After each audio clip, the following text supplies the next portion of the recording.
There's two questions that come to mind. Like number one is a lot of cases like how do you know what you're good at? I suppose when you start doing it, you'll soon realize. And I suppose even if you're not good at it, like you've been doing this for 40 years, so even if you were terrible at martial arts and presenting, after 40 years, you're probably going to be way better than someone who's got a natural talent. Well, I was terrible. I got 10 brothers. I was the only one that was uncoordinated. I was the most uncoordinated person in my life. Why? Because I had dyslexia. I was too scared to step out. Having dyslexia made me live in fear as a kid. Because I know people laugh at you. Then plus I got put in special education. You know, being people thought I was mentally handicapped. I was not mentally handicapped. I was just a shy kid that had a learning disorder that people didn't know how to help at that time. And even now, if you ask people about dyslexia, because they made a movie about it. They say, you know what dyslexia is? Oh yeah, it's in your ankle. Some people would say stuff like that, right? But no, because people don't understand it, right? But having dyslexia, it made me, always wanted to play a sport, but I was too nervous to do it because I couldn't read the plays. I would get them all screwed up unless I had the coach just walk me through it. When I first started karate, that was hard. It was really hard because my karate instructor didn't want to do it with me. He said, Billy, I don't have time to be with you individually. I got all these other students in the class. I understood that. He said, if you want to learn, go in the back, get behind everybody and try to follow them. So for years, all I did was try to follow people. I hate the word follow. I don't like follow. I don't like the word following.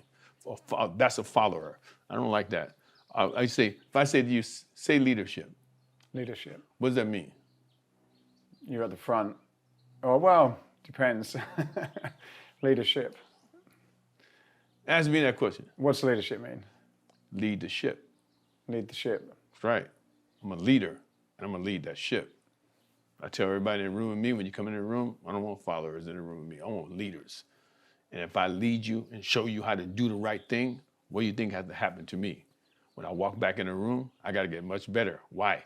Because you know too much now. I can't come in the room and fool you anymore.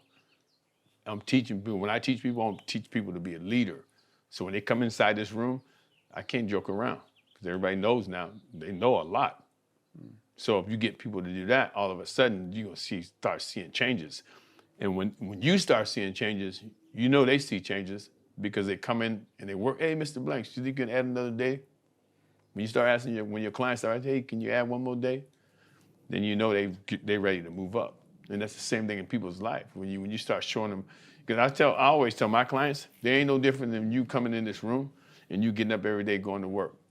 What's the first thing I always say? They ask me, what do you do? I go look right in the mirror, see what's in my eyes, because what's in my eyes is in my heart. That's what I'm gonna take to the world today.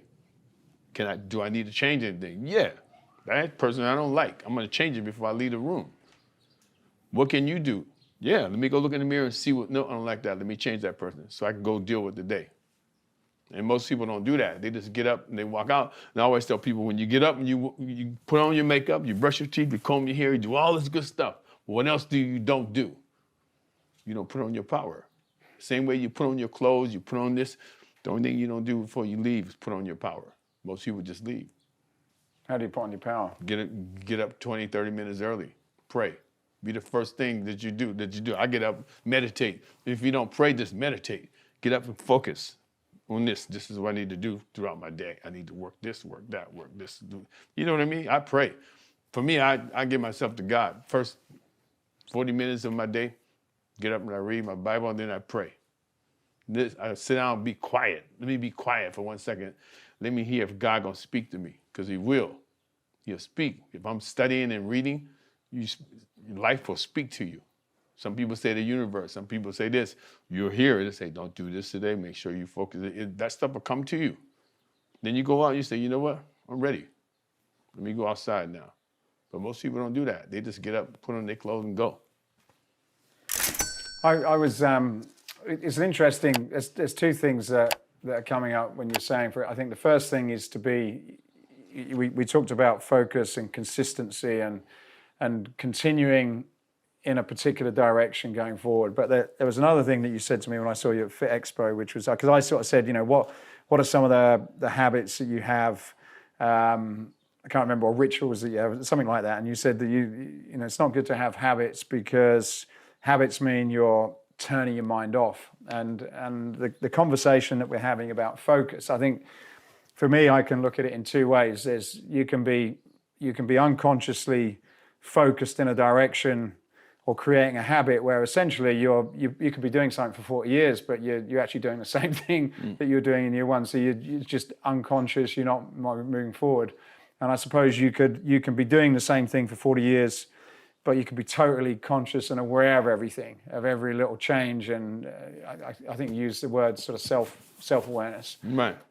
Where my guess is that you're actually progressing everything. So you're moving forward from someone who's also been doing it for the same amount of time, but they're just going through going through a habit. How do you sort of? Let me ask you a question. When you look at a young child, right? Do they move on habit? No. No. Why are they so happy? Because they don't move on habit. Every day is a day of creativity. Every day I'm learning. Ooh, wow, woo, woo, woo. And then first time they get shut down, don't do that. Don't you do that. Then they like, okay, can't do that anymore, can't do that. Now I'd have to do it. Then they start moving on habit, right? I always tell people, I don't like to move on habit because there's no thought process anymore. It's just something that you get used to doing. You build yourself up in that. And then next thing you know, your whole life is built on habit. I don't want to do that. I would never do that to my daughter. She's 14 years old. I would always tell her, think about what you're doing, because if you don't think about what you're doing, if you don't be mindful about what you're doing, watch and see what happens to your life. So you're only 14 years old. You can get yourself in a lot of trouble if you don't think about what you do. Be mindful. If I'm mindful about what I do, my life should be great. But most people want to go, I don't want to be mindful. I was mindful all day at work. No, you wasn't. People think because they're at work and they're doing something for years, you can allow that to become a habit. And I guess it does. But they think it's mindful. No, what? Because if it was mindful, you'd be more creative. Well, isn't martial arts? Like my kids do jiu-jitsu, and I was chatting to them in the car the other day. They got another stripe. And I said, what do you have to do for the next one and the next one? So to get to a certain stage in any martial arts, if you're a brown belt, black belt, it's years of the same stuff, but it's also years of progressively learning. So would you compare martial arts in some ways in terms of succeeding in life, in the way that you're kind of doing the same thing year after year, but you're also getting significantly better? But you're really not doing the same thing. Well, there's a lot of practice. My kids get frustrated with the fundamentals. They kind of get bored, and it's like, well, then you're not learning. You know why? Because they're getting bored because they're not saying, okay, what else can I do with that same move? How many other ways I can make this move work? Maybe they are not being taught that, but they're not being taught that. I guarantee you, if I say to you, hey, let me see, if I gave them a box with a toy in it, figure out how to get that ball out. I guarantee you they'll be like, okay, let me see. They'll be doing all kind of things. They're trying to get that ball out of there, trying to figure out, well, how come you don't do that same thing with that self-defense move or that arm bar? How come you don't practice? Oh, how else can I do it? Ooh, whoa, that's cool. Let me do, that's even better. Ooh, they ain't doing that. Could people's need for creativity and variety cause them to give up on the fundamentals? Because you said as a coach, it's like, no, you're not looking at that same move in a different way.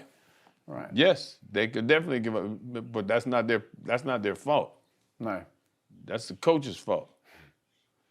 Because now, like I said again, when you walk into a studio, when you first started, I can teach you, but then if I just keep teaching you the same thing over and over and over and over and over and over, I gotta know that you're gonna get bored. So as a coach, as an instructor, I got to bring something to the table that's different. I have some students now who started with they were in another studio, and they were one person 11 years, another one about 12 years. But they were taught to be stale. Everything is like this. No, everything is not like that. Martial arts. Let me tell you why you should do martial arts. You're only 14 years old. You know it's different than an everyday child. This is what I can say to you. This is different. everyday child is not learning the discipline and focus that you're learning right now. You're learning discipline and focus, how to take your mind and body and bring it under order. You know what you are? You're like a superhero that's unknown. You don't even know that. But you're like a superhero walking down the street. Nobody know who you are. They put their hands on you, they'll get a chance to see.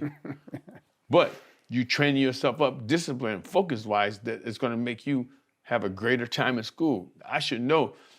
My mom is bringing me to martial arts studio to learn discipline, right? You bring your child to learn discipline. I should not have a problem with telling you about doing your homework. You should be able to take that same discipline you learn in there and apply it here, and apply it here, and apply it. I do it with my daughter all the time. I go, listen, you mean you can go to school and you can not do good in school? All that discipline, you could my daughter can sit in a horse stance for 20 minutes. She can wear her legs and just sit there, hold that for 20 minutes. If you can do that, what else can you do if you really want to do it? All you gotta do is think about some of the things that you've done in your martial arts class and watch how much better you can do every other thing. I think as a coach, it's important that you talk to your students. I talk to my students all the time. I had to tell one student, say he's 16, 15 years old, say, listen, I'm 68 soon. You think I want to play with you? You think I'm a babysitter? I'm not a babysitter. If you don't want to be here, go. Because I ain't got time to waste. Especially kids now, because they're so busy looking at the phone, they don't know how to communicate with each other. They're too busy looking at the phone communicating. But if I said, can you do with your own body? Can you communicate with your own body? Can you make your body do what you want it to do? And if you challenge them those ways, they won't leave. They don't want, because when I said, get out, go. His father was here. I said, get out. He stood at the door. He wouldn't leave. He didn't want to leave because he knew that what I was talking about was right. But people don't challenge him like that all the time. But I challenged him. I said, look, you could be good. So I'm not saying you could be great in doing this martial arts. But you ain't even allowing yourself to be that. You just being mediocre. If that's what you want, don't come back here anymore because I ain't got time to waste.